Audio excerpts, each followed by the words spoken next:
Okay. Hello, everybody. My name is Star Lutzis. I'm with Aligning Purpose Publishing, and we have Christina Balzani here. She just wrote Dry Your Eyes, Girl. It is out now on Amazon. We got the link for you in the comments. And so she's going to tell us about her book. Thank you so much, Christina, for being with us today. You're welcome. It's great to see you, Star. Yes, always great to see you as well. So, Dry Your Eyes, Girl. Why don't you tell us a little bit about your book, and why you wrote it? Well, the reason I wrote Dry Your Eyes, Girl is because of an event I went through as a child, and which is a very hard subject for people to talk about. Not many people talked about it back in the day. It's about childhood sexual abuse, and about 85% of the population has gone through this, Star. Mhm. So unfortunately, not many people have told this. So I decided, you know what, one day, it's been my whole life coming. Yeah. And it's just, I wanted to get my voice back because I was told as a child, no one will believe you. And it's not just about my voice, but about reaching a whole generation of young women and even men Yeah. who have gone through something similar, that just want to be able to talk about it and to be able to get it out and to get their feelings out, not just with a doctor or with a lawyer or whatever, just with people in general. So that is why I wrote the book. Yeah. Yeah. Yeah, that's beautiful. And I love that you talk about, essentially kind of like healing communities, right? And really there's kind of like a process, right, where people are kind of at different places in their healing. And the community is really good for that, right? Because you're going to meet people who are going to be sort of ahead of your healing, some people right there.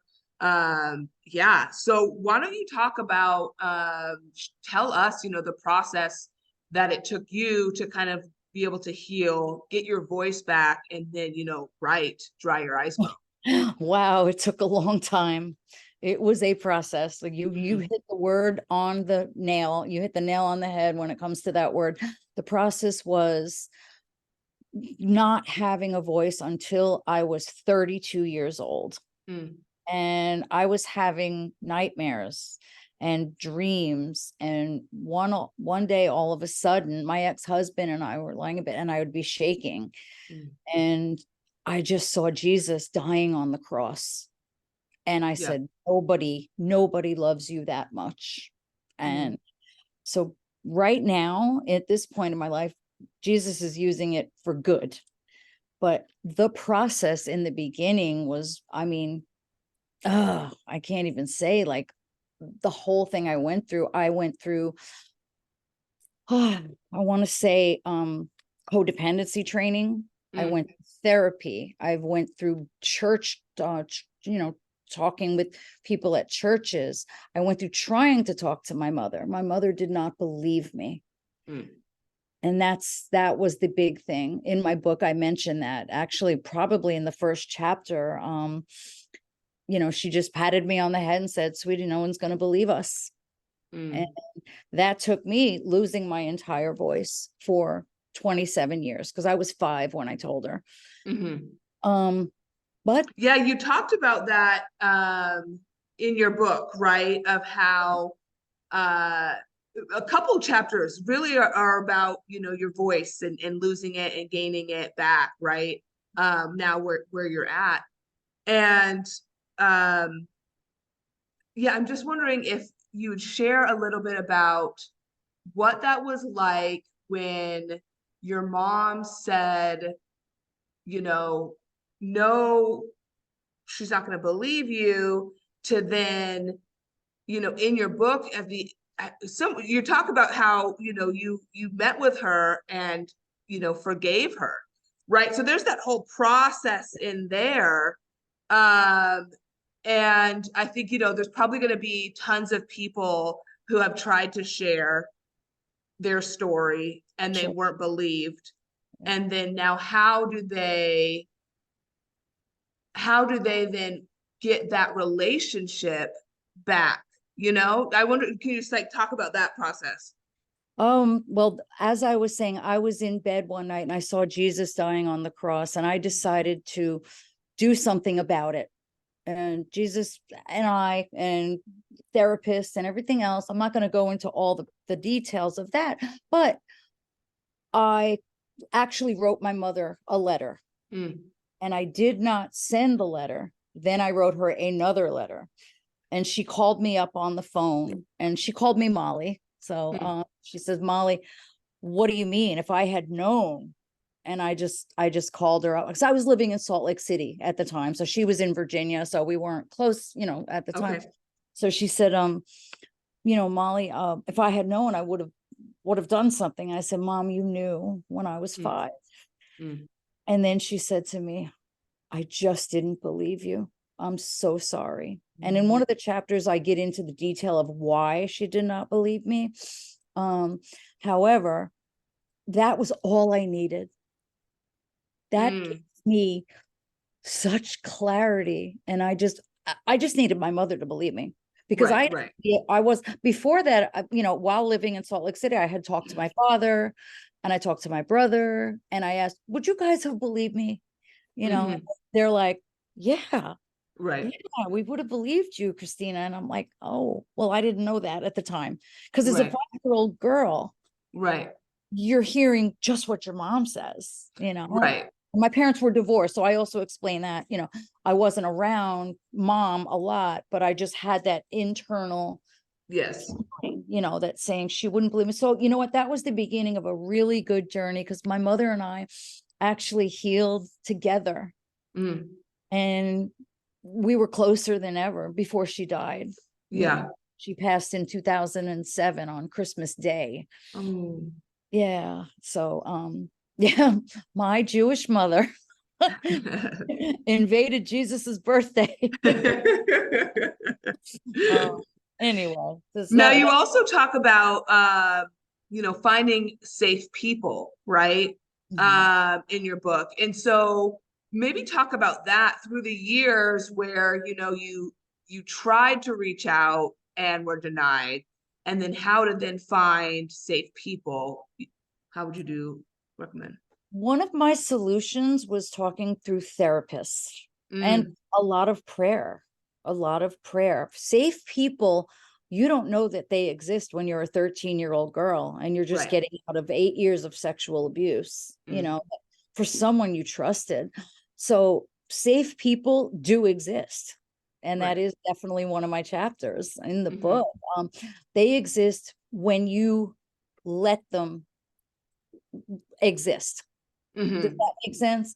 You just have to really search and trust the process, trust that they are around, and then ask until you can ask no more.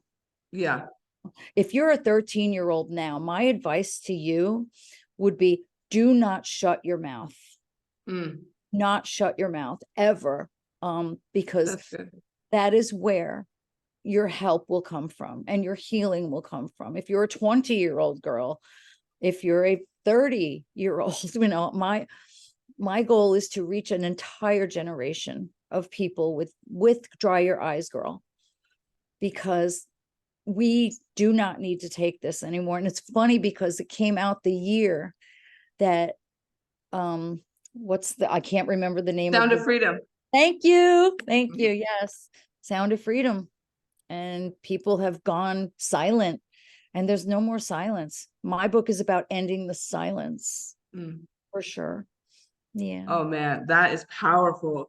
Thank you. Yeah, that's so good. And I know you talked a lot about throughout your book about how, really your relationship with Jesus provided a safe space for you to really just like heal. And so, yeah, share about that a little bit. My grandmother raised me, my father's mother, and she would have church blasting all day on the television. and back in the 70s and 80s, she just had her church music and we'd go to church. I was raised Catholic. I am a Christian, and for me, it was all about relationship. And like I said, until I saw Jesus dying on that cross, I knew of him, but I'm like, okay, yes, Lord, I'll pray to you. And yes, thank you. Thank you. But I really got my relationship when I knew what he did for me and for everybody. Yeah.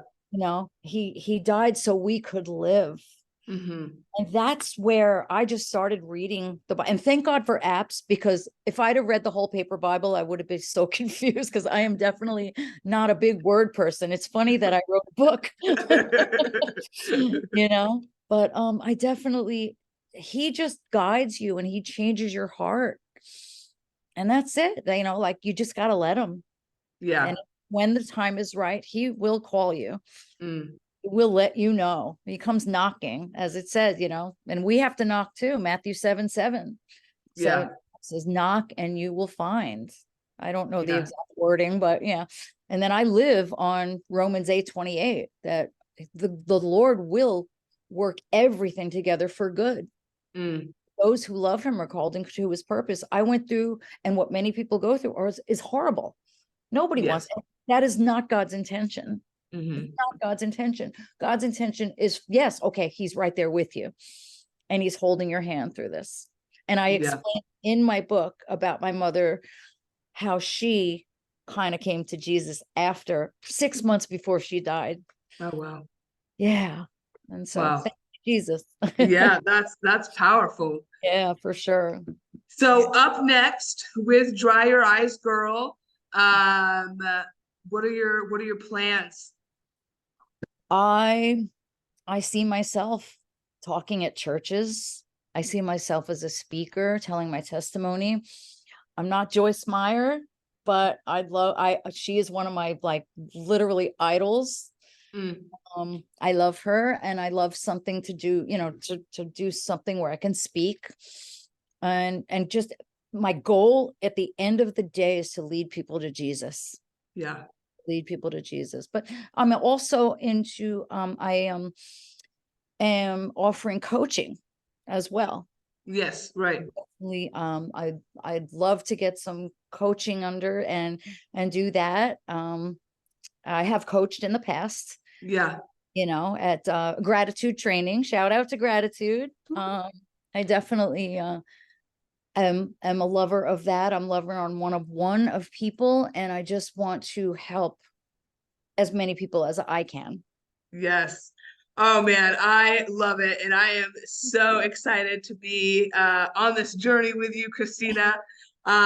Your book is amazing. Dry Your Eyes Girl, out now on Amazon. Again, we're going to put the link in the chat. So excited for this.